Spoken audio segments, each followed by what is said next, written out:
أعوذ بالله من الشيطان الرجيم بسم الله الرحمن الرحيم يا أيها الذين آمنوا ادخلوا في السلم كافة ولا تتبعوا خطوات الشيطان صدق اللہ مولانا العظیم۔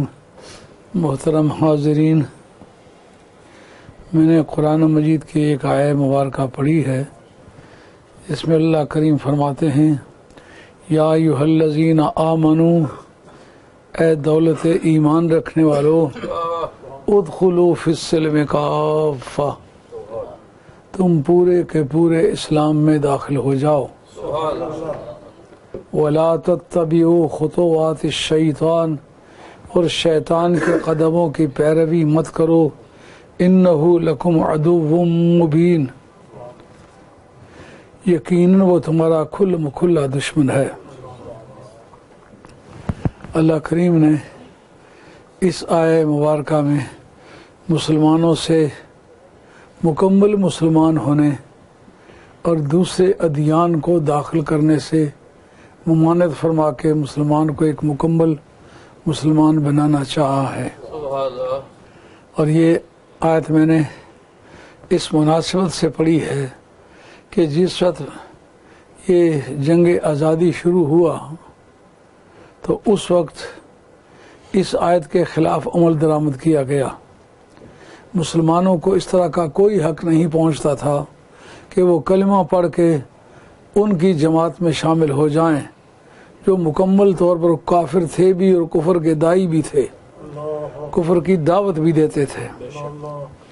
یعنی ایک ہے کافر ہونا، ایک ہے کفر کی دعوت دینا، دونوں میں زمین و آسمانوں کا فرق ہے۔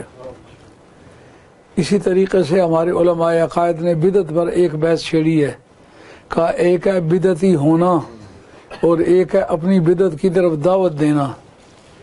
جو آدمی بدعتی ہے اگر وہ آدمی کے طور پر سچا ہے، جھوٹ کبھی نہیں بولتا، اس کی حدیث لے لینی چاہیے۔ حدیث کے لیے یہ شرط ہے جس کی شہادت قابل قبول ہے اس کی حدیث بھی قابل قبول ہے، جس کی شہادت قابل قبول نہیں اس کی حدیث بھی قابل قبول نہیں۔ اگر اس کی بدعت ایسی ہے جو مستلزم کفر ہے، پھر دیکھیں گے وہ اس کی دعوت بھی دیتا ہے کہ نہیں دیتا۔ اگر اس بدعت کی دعوت دیتا تو پھر وہ ڈبل بدعتی ہے، اس کے احکام باقی بدعتیوں سے قطعاً مختلف ہے۔ جس وقت جنگ آزادی شروع ہوئی تو اس کی ابتدا 1857 سے سمجھنا یہ غلطی ہے، اس سے پہلے شروع ہو گئی ہوئی تھی۔ اورنگزیب کا سن وفات ہے 1707، اورنگزیب کی موت کے ساتھ ہی زوال شروع ہوگا، اور اس زوال کے شروع ہونے پر مسلمانوں کے اندر جو بکھراؤ دیکھا جاتا ہے اس پر غور کریں گے کہ اس بکھراؤ میں زیادہ سے زیادہ ہاتھ کس کا ہے، جس کو آج ہم لوگوں کو آگاہ کرتے رہے کہ یہ دیوبندی علماء سے پرہیز کرو، بچو ان کے عقائد سے بھی اور ان کی سیاسی سرگرمیوں سے بھی، لوگ سمجھتے رہے کہ یہ مولویوں کا جھگڑا ہے۔ جب شروع میں اس ملک میں آیا تو اس وقت 1978 ہے اور نومبر کا مہینہ ہے۔ جب میں نے اس موضوع پر گفتگو کرنا شروع کی تو اس وقت ایک طبقہ تھا جنہوں نے سبق پڑھایا ہوا تھا، دیار غیر میں جناب آئے ہوئے ہیں، اس میں اس پردے میں ہزاروں گمراہیاں، بدعقیدگیاں، گستاخیاں، اولیاء اللہ کی بے ادبیاں مضمر تھیں۔ وہ اس کو اس پردے میں چھپانا چاہتے تھے کہ جی دیار غیر ہے۔ ہم یہ سمجھنا چاہتے ہیں اس میں عیب کیا ہے، دیار غیر ہو یا دیار خیش ہو، دونوں صورتوں میں جو حق ہے وہ حق ہے، جو سچائی ہے وہ سچائی ہے، جو دین ہے وہ دین ہے، جو بے دینی ہے وہ بے دینی ہے۔ تو اس وقت کافی سارے لوگ جو لی برج مسجد کے اندر گھسے ہوئے تھے اور وہ ایک بہانے سے سیاسی سرگرمیاں دکھا رہے تھے اور اس کو چھپاتے تھے جی دیار غیر ہے. جب میں اس مسجد میں آیا تو اس تاریخ تبلیغی جماعت کے بسترے پڑے ہوئے تھے. جب میں وقت آیا نماز کا تو میں مصلی پر بیٹھ گیا. حاجی لیاقت علی صاحب بھی اس وقت تبلیغی جماعت کے آدمی تھے. ان سے میں نے کہا آپ اقامت کہیں. اقامت کہی, میں نے کھڑے ہو کے نماز پڑھا دی. اب جو مولوی صاحب تھے وہ آئے. مجھے یہ پتہ چل گیا تھا کہ یہ پختون ہیں. اصل میں وہ دینے کے رہنے والے کشمیری تھے, لیکن ان کے باپ کہیں پولیس میں پشاور میں تھے تو وہاں وہ پیدا ہوئے, پلے پوسے, پختو جانتے تھے. اب جب وہ آئے تو انہوں نے آ کر مجھ سے بات کی کہ آپ نے میرے مصلی پر بغیر میری اجازت کے نماز کیوں پڑھائی ہے. میں نے کہا آپ کے مصلی پر اور خنزیر کے مصلی پر نماز ہوتی نہیں ہے. وہ کہنے لگے اس کا کیا معنی ہے. میں نے کہا انسان کا چمڑا بوجھا شرافت کے دباغت دینے سے پاک نہیں ہوتا, اور خنزیر کا بوجھا نجاست کے دباغت دے لے اس کو ٹین کر لیں پاک نہیں ہوتا. انہوں نے کہا میں اس مسجد کا خطیب ہوں. میں نے کہا آپ اللیگل اس مسجد کے خطیب, اس لیے کہ اس مسجد والوں کے عقائد اور ہیں, آپ کے عقائد اور ہیں. ہم نے اونچی آواز سے کلمہ پڑھا. وہ کافی تبلیغی بھی گردا گرد اکٹھے ہو گئے. آپ نے اونچی آواز سے ذکر کیا تو لوگوں کی نمازیں خراب ہوئی ہیں. میں نے کہا اس کے سوا بھی آپ کے پاس کوئی دلیل اس بات کی ہے کہ اونچی آواز سے نماز کے بعد ذکر نہیں کرنا چاہیے؟ صرف یہی عذر ہے کہ اونچی آواز سے ذکر کرنے سے باقی لوگوں کی نماز خراب ہوتی ہے. میں آپ کو مسلم اور بخاری دونوں کے حدیث پڑھ کے سناتا ہوں. حضرت عبداللہ بن عباس راوی ہیں, ان رفع الصوت بالذکر حين ينصرف الناس عن المکتوبۃ کان علی عہد النبی صلی اللہ علیہ وسلم, کہ جس وقت لوگ نماز فرض سے فارغ ہوتے ہیں اونچی آواز سے ذکر کرنا دور رسالت مآب میں یہ جاری رہا ہے. کان علی عہد النبی صلی اللہ علیہ وسلم, اس کا مطلب یہ ہے کہ ماضی استمراری ہے, جنہیں ذکر کیا کرتے تھے. دور رسالت کی طرف جس امر کو منسوب کیا جائے اور کوئی اس کو رد نہ کرے, وہ حدیث قولن جو ہے وہ تو موقوف ہوتی ہے, صحابی پر ختم ہوتی ہے, لیکن حکمن مرفوع ہوتی ہے. اس کو تدریب الراوی شرح تقریب النووی امام جلال الدین سیوطی نے وہ کتاب لکھی ہے جو مدینہ طیبہ یونیورسٹی میں پڑھائی جاتی ہے. اس کے اندر ہے کہ اگر ایسا قول ہو کسی صحابی کا کہ حضور کے دور میں یہ بات جاری رہی ہے اور منع نہیں کیا گیا, تو وہ حدیث حکمن مرفوع ہوتی ہے, لفظاً موقوف کہلاتی ہے. صحابی پر چل کے حدیث ختم ہو جائے حدیث موقوف ہے, لیکن دور رسالت کی طرف اگر منسوب ہو تو حکمن وہ مرفوع ہوتی ہے. اس کو پہلی مرتبہ تقریب النووی کے اندر امام نووی نے, جن کا سن وفات 631 اور سن وفات 676 ہے, انہوں نے پہلی مرتبہ اصول تفسیر اور اصول حدیث پر کتاب لکھی ہے.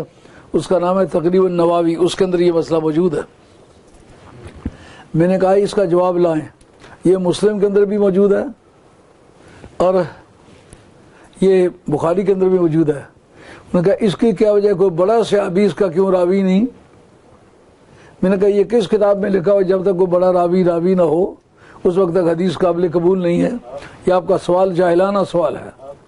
علم والے ہوتے تو جو صحابی تھے, حضور کا دور انہوں نے پایا ہے, ان کو سرکار نے ترجمان القرآن کہا ہے, اور پھر وہ ترجمان القرآن پورے عالم اسلام میں تسلیم ہوئے ہیں, اور ان کو حضرت عمر فاروق رضی اللہ عنہ کے دور میں مجلس شورا کا ایک اعلیٰ ممبر قرار دیا گیا تھا. تو ایسے فقیہ اور مجتہد صحابی کے بارے میں آپ یہ کیوں کہتے ہیں کہ وہ چھوٹا سے؟ وجہ بتاتا ہوں کہ کیوں.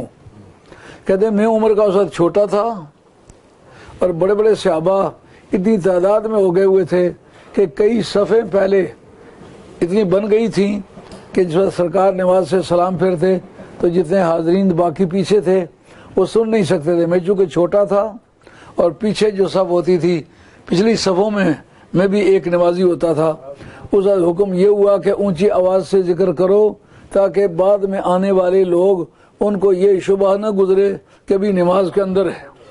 نماز کے اندر ہونے کا شبہ رفع کرنے کے لیے اونچی آواز سے ذکر کرنا چاہیے, کیونکہ نماز کے اندر اونچی آواز سے ذکر نہیں ہوتا. یہ بڑی لاجیکل بات ہے, ہر آدمی کی سمجھ میں آتی ہے. اب وہ کہتے ہیں یہاں تو لوگوں کی نماز خراب ہوئی ہے. میں نے کہا بتاؤ 9ویں ذی الحجہ سے لے کر 13ویں ذی الحجہ تک واقعہ میں انہوں نے پہلے یہ سوال اٹھایا نہ مکے میں ایسا ہوتا ہے نہ مدینے میں ایسا ہوتا ہے. میں نے کہا بتاؤ 9ویں ذی الحجہ سے لے کر کے 13ویں ذی الحجہ تک تو بدستور ذکر الہی ہوتا ہے نا, اللہ اکبر اللہ تکبیر پڑھتے ہیں نا, امام بھی پڑھتا ہے مقتدی بھی پڑھتے ہیں. اس وقت پیچھے ایسے ضمانت دے سکتے ہیں کہ کوئی آدمی پیچھے نمازی نہیں ہوتا؟ اس وقت ان کے نماز کو درست رکھنے کے لیے آپ کے پاس کیا بندوبست ہے؟ کہنے کہ وہ تو میں نے کہا یہ تو اگر یہ کوئی جواب ہے تو پھر جیسا آپ کا ہے ویسا میرا بھی. اب جناب ابھی میں شام کی نماز کے انتظار میں بیٹھا ہوا ہوں تو میرے سامنے تبلیغیوں نے اپنے بسترے اٹھا کے باہر نکالے. تو اس وقت یہ لی برج روڈ والی مسجد جو تھی یہ وہابیوں کا اڈا تھی, اور اس میں ایک ڈاکٹر صاحب تھے, وہ بھی اندرونی طور پر اسی زمرے کے آدمی تھے جو سعودی عربیہ سے مدد آتی تھی, وہ وہی تقسیم کیا کرتے تھے. اب جناب وہ صاحب میں چیخ کو پکار شروع ہو گئی کہ یہ کوئی نیا آدمی آیا, اس نے سارے بندے بگا دیے. اس وقت میں نے ان کے سارے پردے اٹھائے. اس وقت کافی سارے لوگ جو لیڈر ٹائپ تھے اور الٹے اس طرح سے داڑیاں مونڈتے تھے, انہوں نے یہ بات کہنا شروع کر دی یہ جی مولویوں کا جھگڑا ہے. اس وقت میاں صاحب عارف کھڑی رحمۃ اللہ کی کتاب ہدایت المسلمین وہ تلاش کر کے ہم نے چھاپی, دوستوں میں تقسیم کی, جس میں بتایا یہ مولویوں کا جھگڑا نہیں, یہ اولیاء اللہ کا جھگڑا ہے, روشن ضمیروں کا جھگڑا ہے. سب سے پہلی کتاب جو وہابیت کے بارے میں لکھی گئی ہے نام لے کے, وہ صرف میاں صاحب عارف کھڑی نے لکھی ہے. 1857 جنگ آزادی ہے, اور 1858 سے میاں صاحب رحمۃ اللہ صاحب ملوک لکھا. صاحب ملوک سے مکمل کرنے کے بعد پھر یہ کتاب لکھی. آج بھی میں رات کو وہ دیکھ رہا تھا, میرے کتب خانے میں کہیں گم تھی, تلاش کر کے میں اس کو نکالا کہ ان دنوں یوم آزادی میں میاں صاحب کی وہ کتاب پیش کرنے کے قابل ہے. میاں صاحب رحمۃ اللہ تعالی علیہ اس وقت ابن عبد الوہاب نجدی کے داستانوں کے باب کھولتے ہیں. میں نے جب پڑھ کے سنایا, اس وقت ملک میں کافی سارے صاحب ملوکی مولوی تھے جن کے پاس گر تار کے سوا اور کوئی دینی علم نہیں تھا, لیکن وہ سمجھتے تھے پٹھوار کے رہنے والے بھی, میرپور کے رہنے والے بھی, یہ پنجابی لوگ سارے میاں صاحب سے بڑی عقیدت رکھتے ہیں. وہ کانوں میں انگلیاں دے کے شروع کر لیتے, ان کو یہ نہیں پتا ہوتا تھا میاں صاحب نے کیا بات کہی ہے. یہ جو آیت میں نے پڑھی ہے اس کی تفسیر میں ایک جملہ میاں صاحب کا, کوئی ایسا گناہ ایک کرو ذمہ 2 گناہ آ جائیں. وہ کیا تھا؟ لا تتبعوا خطوات الشیطان, شیطان کے قدموں کی پیروی مت کرو. شیطان کے قدم کیا تھے؟ ابا واستکبرا, نافرمانی کرنا اور تکبر کرنا, یہ 2 قدم تھے. نافرمانی کی, سجدہ کرنا تھا نہیں کیا, تکبر سے ممانعت تھی, اس نے تکبر کیا, اس نے تکبر بھی کیا, نافرمانی بھی کی. میاں صاحب رحمۃ اللہ علیہ فرماتے ہیں محرم مجرم اکو صورت, محرم مجرم اکو صورت, اس تھی دل غم کھاوے, مت او نکتہ مجرم والا محرم دے سر آوے. نکتہ این نو غین بناوے, جوں محرم نو مجرم, خودی تکبروں کافر ہوندا کئی برساں دا مسلم. ایک تکبر کیا, نافرمانی بھی ہو گئی, تکبر بھی ہو گیا, جرم ایک کیا ہے اور چارجز 2 لگ گئے. یہ میاں صاحب نے اکیلی تفسیر کی ہے. نکتہ این نغین بناوے, جو محرم نو مجرم.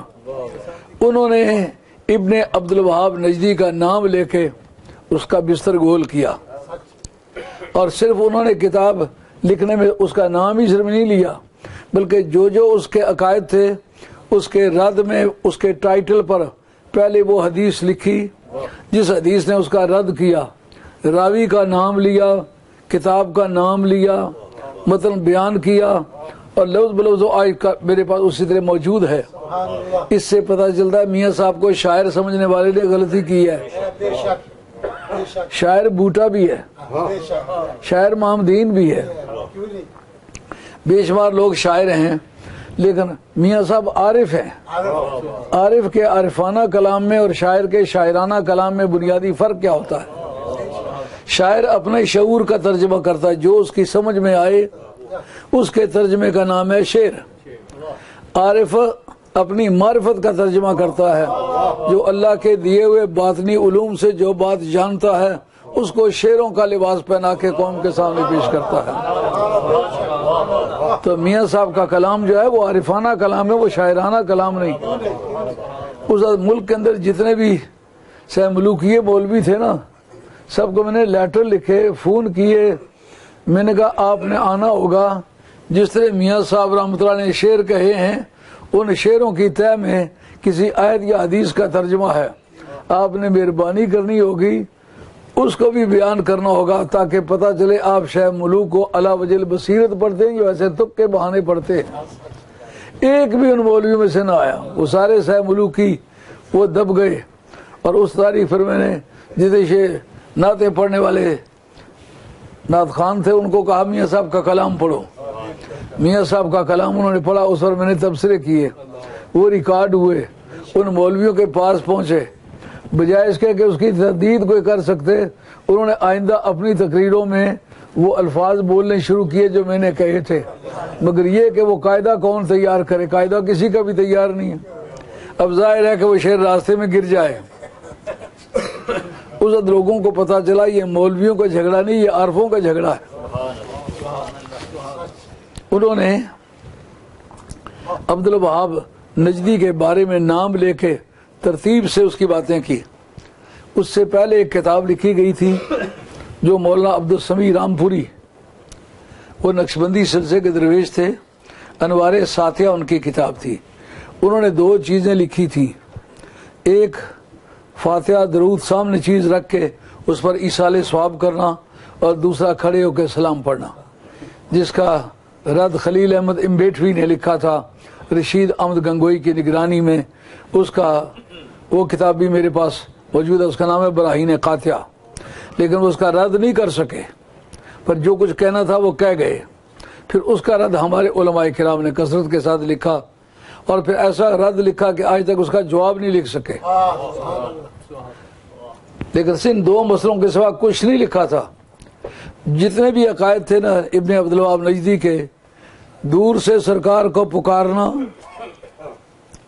غوث پاک کو پکارنا، اس کے رد میں پھر میاں صاحب رحمۃ اللہ نے احادیث پیش کی کہ فلاں فلاں جگہ ردائے حاضر للغائب، جو ایک صحابی حضرت حنیف رضی اللہ تعالیٰ عنہ، ان کی حدیث بیان کی اس پر کہ سامنے کوئی نہ ہو تو اس کو پکارنا.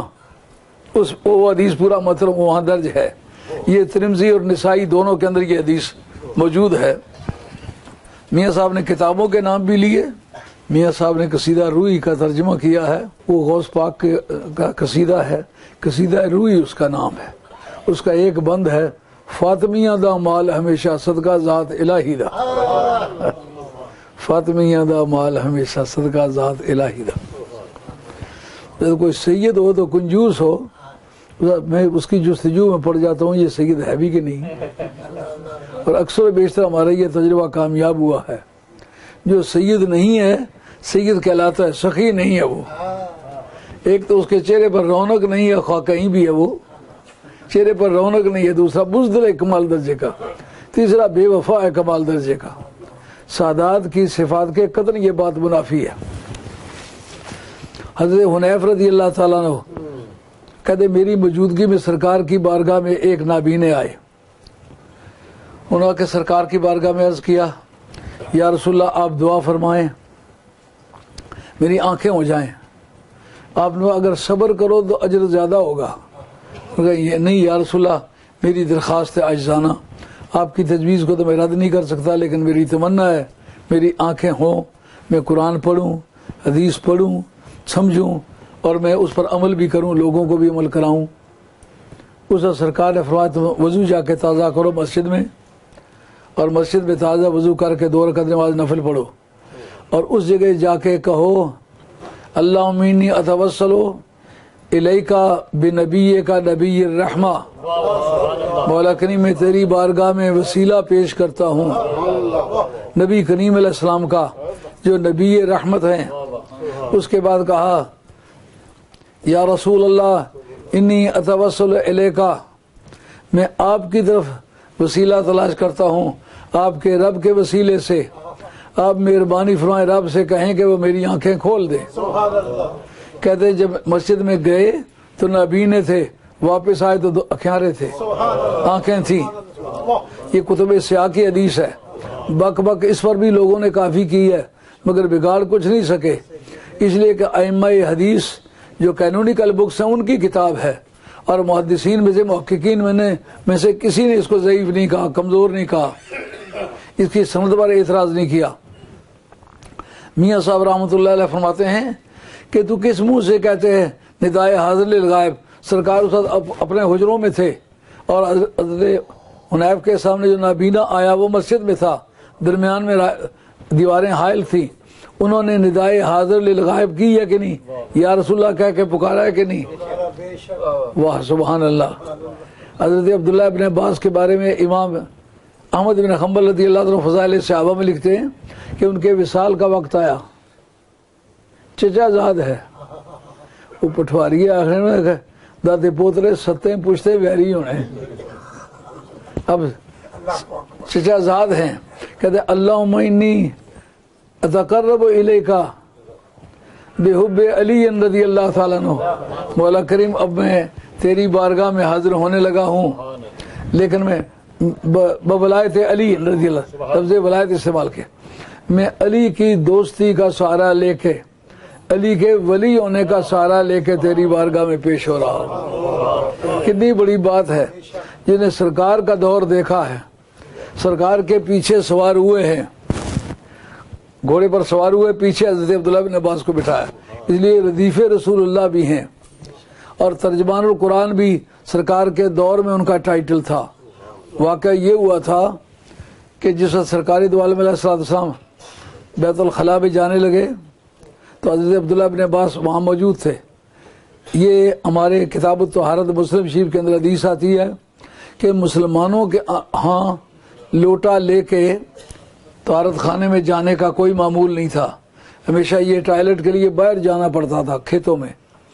وہاں یہودی جو تھے انہوں نے اپنے مکانوں کی چھتوں پر ٹوائلٹ بنائے ہوئے تھے. اس سے ایک نتیجہ یہ نکلتا کہ کوئی کسٹمری لا اگر اسلامک کے فنڈامنٹل لا سے ریپیگننٹ نہ ہو، انہیں ٹکرائے نہیں اسلام کے قانون سے، یعنی اس پر عمل کرنے سے اسلام کا کوئی قانون کینسل نہ ہو جاتا ہو، ٹرمینیٹ نہ ہو جاتا ہو، تو پھر اس کو اسلام میں شامل کر لینے میں کوئی حرج نہیں. سمجھ آ گئی یہ بات؟ یہ کسٹمری لا کے بارے میں پرنسپل ہے ہمارا. سرکار بیت الخلاء میں تشریف لائے، واپسی پر دیکھا کہ آگے پانی کا لوٹا بھرا پڑا ہے. سرکار نے فرمایا من ملا حاضا، یہ کس نے بھرا ہے؟ ان کا نا یا رسول اللہ، یا رسول اللہ میں نے بھرا ہے. آپ نے فرمایا اللہم املا قلبہ بالعلم والحکمت، مولا کریم اس کے سینے کو علم اور حکمت سے بھر ڈال. وہ سرکار کی بارگاہ میں حاضر ہوتے وقت ایک 9-10 کے سال کے قریب کے، جس تاریخ سرکار کا وصال ہوا اس تاریخ 10 برس کے تھے. یہ 9-10 برس کی عمر کے درمیان کا کوئی زمانہ ہے. تو آتے وقت وہ بچے تھے، اب جب گئے تو ترجمان القرآن تھے. زاہد یہ رنج کی بات نہیں، تو واقف کیفیات نہیں، یہ بات ہے ہاتھ میں خواجہ کے، ناقابل کو قابل کر دے، ناقابل کو قابل کر دے. سبحان اللہ. یہ وہ بزرگ ہیں حضرت عبداللہ بن عباس. وفات کے وقت کہتے ہیں ولایت علی کے ذریعے سے تیری بارگاہ میں حاضری دے رہا ہوں. ان کو رسول کریم علیہ السلام کا پتہ نہیں تھا. ان کا سرکار سے زیادہ قریب علی مرتضیٰ پڑھتے ہیں، وہ سٹیج اوپر والی ہے، میں نیچے کی سٹیج کی طرف سے زیادہ جو ڈائریکٹ مجھے پہلے سٹیپ پڑتا ہے وہ حضرت علی مرتضیٰ کا واسطہ پڑتا ہے. علی مرتضیٰ کے واسطے سے جس کو علی کا واسطہ مل جائے اس کو نبی کا واسطہ مل گیا. میں رات کو مطالعہ کر رہا تھا، وہ درر سمتین ایک کتاب ہے امام جوینی کی جو امام الحرمین کے ابا جی ہیں، اور امام غزالی ان کے بارے میں لکھتے ہیں نبوت کا دروازہ بند ہو گیا، اگر بند نہ ہوتا تو امام جوینی جو ہیں وہ نبی ہوتے۔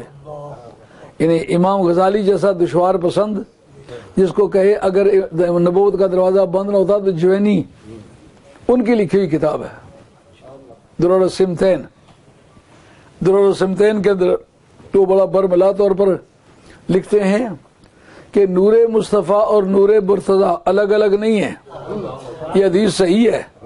کہتے ہیں جو سرکار نے فرمایا کہ کنت انا و علی نورا واحدا، میں اور علی ایک نور تھے، اور نسبح اللہ و نقدسہ، خدا کی بارگاہ میں ہم اس کی تسبیحیں کہتے تھے، اس کی تقدیس اور پاکیزگی بیان کرتے تھے۔ قبل ان یخلق آدم، قبل اس کے کہ اللہ تعالیٰ آدم علیہ السلام کو پیدا کرے، ب14 الف عام، 14,000 برس پہلے۔ فلما خلق آدم قسم ذلک النور بجزئین فجزء انا وجزء علی۔ اس کو وہ بیان کرتے ہیں، کہتے ہیں کہ درر السمتین میں یعنی 2 آروں کے موتی، حضرت حسن حسین کو 2 آروں کے موتی کہتے ہیں۔ کہتے خاتون جنت بھی موتیوں کا ہار ہے، علی مرتضیٰ بھی موتیوں کا ہار ہے، اور یہ دونوں کے موتی ہیں۔ اس کے اندر وہ یہ بات لکھتے، بڑی مزے کی بات ہے۔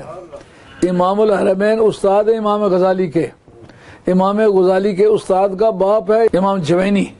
امام جوینی جو ہے ان کی لکھی ہوئی کتاب ہے، میرے پاس اس کا فوٹو اسٹیٹ موجود ہے، وہ میں نے اپنی آنکھوں سے پڑھا ہے۔ اس کے اندر وہ بیان کرتے ہیں کہ حسن و حسین جو ہیں یہ ان کی شاخیں ہیں جو اعلیٰ حضرت نے کہا تیری نسل پاک میں ہے بچہ بچہ نور کا، تو عین نور تیرا سب گھرانہ نور کا۔ ایک بریلوی مولوی صاحب میری وہ تقریر سن کے بڑے بدعت پڑے، اسی وقت ایک نعت خان نے اٹھ کھڑے ہو کر کے ایک شعر پڑھ دیے، تیری نسل پاک میں ہے بچہ بچہ نور کا۔ وہ سارے مولوی ایک دوسرے کی طرف منہ دیکھتے رہ گئے، یار ہم نے تو اسی تردید کر ڈالی ہے، یہ تو اعلیٰ حضرت نے بات کہی ہوئی ہے۔ اعلیٰ حضرت بڑا صاحب بصیرت انسان ہے، تو اعلیٰ حضرت نے اس حقیقت کو پہلے سے واشگاف کیا ہوا ہے۔ اس پر پردہ ڈالنے کا کام جو ہے وہ ابن عبدالوہاب نجدی نے کیا ہے۔ وہ پوری کی پوری کتاب ہدایت المسلمین میاں محمد صاحب عارف کڑی رحمۃ اللہ علیہ کی لکھی ہوئی ایک اقتباس پیش کیا ہے اس نابینے والا۔ انہوں نے پھر اس پر جا بجا میاں صاحب نے کہا کہ حضرت غوث الثقلین رضی اللہ تعالیٰ عنہ کو لوگوں نے پکارا ہے تو ڈوبے ہوئے بیڑے تیرے ہیں۔ کہتے ہیں یہ اسی کی سند ہے، کل ما یمکن للنبی معجزۃ یمکن لولیہ کرامۃ، جو چیز نبی کے لیے معجزے کے طور پر ممکن ہو، ہمارے علماء عقائد نے لکھا ہے وہ کرامت کے طور پر ولی کے لیے ممکن ہوتی ہے۔ دور سے پکارنا اور سن لینا اور مدد کو پہنچنا۔ موجب طبرانی کبیر نے موجب اوسط کے اندر لکھا ہے، امام طبرانی نے کہا حضرت سیدہ میمونہ کہتی ہیں ایک دن سرکار کی میرے پاس باری تھی، آپ بیت الخلاء میں تشریف لے گئے، تو آپ وضو کر کے واپس آنا چاہتے، اونچی آواز سے آئی لبیک لبیک لبیک۔ واپس آتے پوچھا یا رسول اللہ یہ کس کو آپ کو لبیک کہہ رہے تھے؟ لبیک کے لیے تو دوسرا بندہ ہونا چاہیے۔ انہوں نے فرمایا میرا ایک صحابی ہے، دشمن نے اس کو گھیرے میں لے لیا ہے، اس نے مجھے پکارا ہے، میں نے کہا میں حاضر ہوں۔ کہ یہ جو سرکار کی سنت یہ طبرانی امام طبرانی نے موجب اوسط کے اندر کتاب میرے پاس موجود ہے، حوالہ لگا ہوا ہے، جس کو دیکھنا چاہے منظور دیکھ لے۔ جتنی باتیں میں نے یہ 38واں سال چل رہا ہے، اگر کسی وقت بھی میں نے تنہائی کی محفل میں بطور خوشطبی کے بھی کوئی جملہ بولا آج مجھ سے ثبوت مانگے، میں ثبوت دینے کے لیے تیار ہوں۔ ویسے زبانی بک بک کرنے لگ جانا اس کا تو میرے پاس علاج نہیں، لوگ نبیوں کے بارے میں کرتے رہے، میں کیا کر سکتا ہوں، لیکن جو بات کہوں اس کی سند پیش کرنے کا میں پابند ہوں۔ ماشاءاللہ۔ تو حضرت سیدہ نے یہ نہیں کہا یا رسول اللہ آپ کو کس طرح پتا چلا؟ فرمایا وہ میرا صحابی ہے، دشمنوں نے کے گھیرے میں آ گیا ہے، وہاں سے مجھے پکارا، میں نے کہا میں پہنچتا ہوں۔ شعبی نے بعد میں آ کے بتلایا، سرکار نے اس وقت میری مدد فرمائی۔ میاں صاحب رحمۃ اللہ تعالی علیہ حضرت غوث ثقلین کا وہ بیڑا جو تارنا ہے اس کا منظر اپنے لفظوں میں پیش کیا ہے۔ ہمارے پٹوار کے ایک شاعر تھے قادری سلسلے کے، 18 برس انہوں نے بغداد شریف گزارے تھے، خان محمد صاحب کوٹلے والے۔ وہ لکھتے ہیں کمبے ازنی دا لفظ کہہ کے میرا پھر کیتا زندہ فانیہ نو، 12 برساں دا ڈوبیا تار بیڑا مولا رنج نہیں کیتا دل جانیاں نو، ایک نگاہ نال پکڑ کے ولی کیتا چوراں فاسقاں فاجراں زانیاں نو، غوث پاک باجو خانہ کون موڑے وگیاں لوہے محفوظ دیاں کہانیاں نو۔